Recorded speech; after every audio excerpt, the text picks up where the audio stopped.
안녕하세요. 110만 회원이 인정한 폰 맛집 올드폰입니다. 애플도 결국 접는다고 합니다.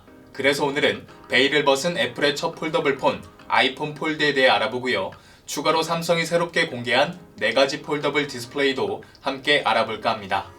IT 전문 매체 애플 인사이더는 애플의 첫 폴더블 폰 아이폰 폴드의 렌더링 이미지를 공개하며 올해 출시될 아이폰 14 렌더링과 애플 폴더블 관련 특허, 그리고 삼성 Z 폴드 디자인을 기반으로 이번 이미지를 제작했다고 설명했는데요.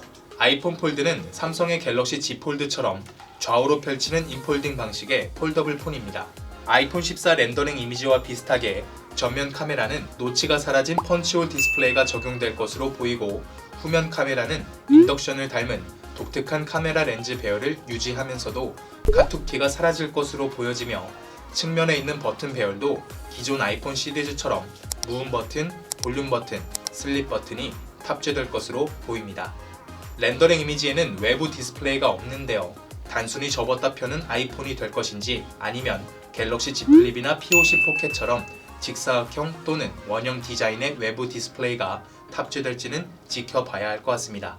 내부 디스플레이는 약 8인치로 아이패드 미니와 사이즈가 비슷할 것으로 예상됩니다. 애플 인사이더는 애플의 폴더블이 디스플레이에 주름이나 이음매 없이 열리고 닫힐 것으로 기대한다고 밝혔습니다. 애플은 이미 맥북과 아이패드 프로의 매직 키보드에 힌지 기술을 적용하며 관련 노하우를 축적해왔는데요. 과연 애플의 첫 폴더블 폰은 주름이 얼마나 개선될지 궁금해집니다. 애플은 꾸준히 폴더블 관련 기술 특허를 출원하고 연구하고 있지만, 폴더블 기술은 아직 초기 단계이며 어떤 형태로 출시할지도 명확하지 않은 것으로 알려져 있습니다. 어쩌면 애플의 첫 폴더블 폰은 플립 디자인이 될 수도 있다는 이야기도 있는데요. 애플 인사이더는 애플이 플렉서블 OLED 디스플레이를 탑재한 아이폰 폴드를 2024년까지 발표할 예정이라고 전했고, 반면 밍치거 애널리스트는 2024년까지 출시되지 않을 수 있다고 전한 바 있습니다. 삼성전자가 폴더블 폰으로 애플이 초기에 갖고 있던 혁신 브랜드 이미지를 가져가고 있지만, 애플은 예상 밖으로 느긋한 행보를 보이고 있죠. 그 이유는 애플이 팀쿡 체계로 접어든 지난 10년간 타사보다 앞선 길을 가는 퍼스트 무어보다 신기술 및 트렌드에 대한 충분한 검증 후 완성도 높은 제품으로 추격하는 슬로우 팔로워 전략을 택해왔기 때문인데요. 아직은 시장이 크지 않고 기술 완성도 역시 높지 않은 상황에서 무리한 제품 출시는 애플에게 오히려 독이 될 수도 있습니다. 업계는 애플 폴더블 폰의 시장 진입이 늦춰질 경우 이미 3세대 제품을 선보인 삼성과 경쟁하기 쉽지 않을 것으로 내다봤습니다. 삼성 폴더블 폰은 경쟁자가 없는 초기 시장에서 3년간 주름, 내구성 등의 문제를 해결했다는 평가를 받고 있는데요. 하지만 삼성의 압도적인 폴더블 폰 점유율은 애플 폴더블 폰이 출시되기 전까지만 유지될 것이란 관측도 제기되고 있습니다. 애플이 충분한 검증을 마치고 완성도 높은 제품을 출시한다면 첫 폴더블 폰부터 삼성과 경쟁이 가능하다는 설명인데요. 애플의 참전이 폴더블 폰 시장의 초고성장을 알리는 신호탄이 되지 않을까 예상해봅니다. 한편 삼성 디스플레이는 지난 CES 2022에서 새로운 폴더블과 슬라이더블을 공개했습니다. 먼저 플렉스 S와 플렉스 G인데요.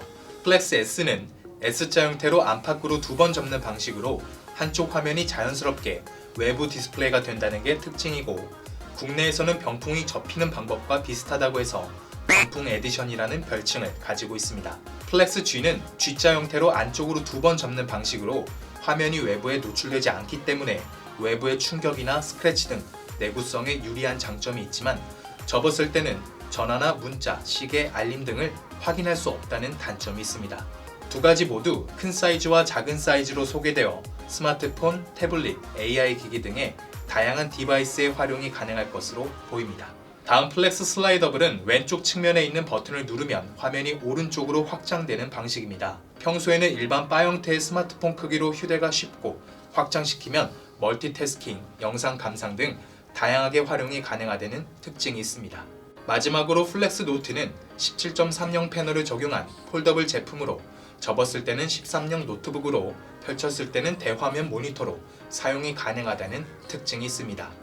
이러한 기술들이 언제쯤 삼성 스마트폰에 적용될지는 알 수 없지만 삼성전자 또한 기술의 완성도를 충분히 끌어올린 후 적절한 시점에 제품을 출시한다고 밝힌 바 있습니다. 이처럼 삼성의 기술은 나날이 발전하고 있기에 향후 애플과 삼성의 경쟁 구도가 어떻게 그려질지 궁금해집니다. 이상 애플의 첫 폴더블 폰 아이폰 폴드에 대해 알아보고 삼성의 새로운 폴더블 디스플레이도 함께 알아봤습니다. 앞으로도 스마트폰 관련해서 새로운 소식이 있을 때마다 부지런히 정보를 전해드리겠습니다. 이 영상이 도움이 되셨다면 구독과 좋아요, 알림 설정 부탁드리고요. 여러분의 많은 관심이 영상 제작에 큰 도움이 됩니다. 지금까지 110만 회원의 선택 올드폰이었습니다. 감사합니다.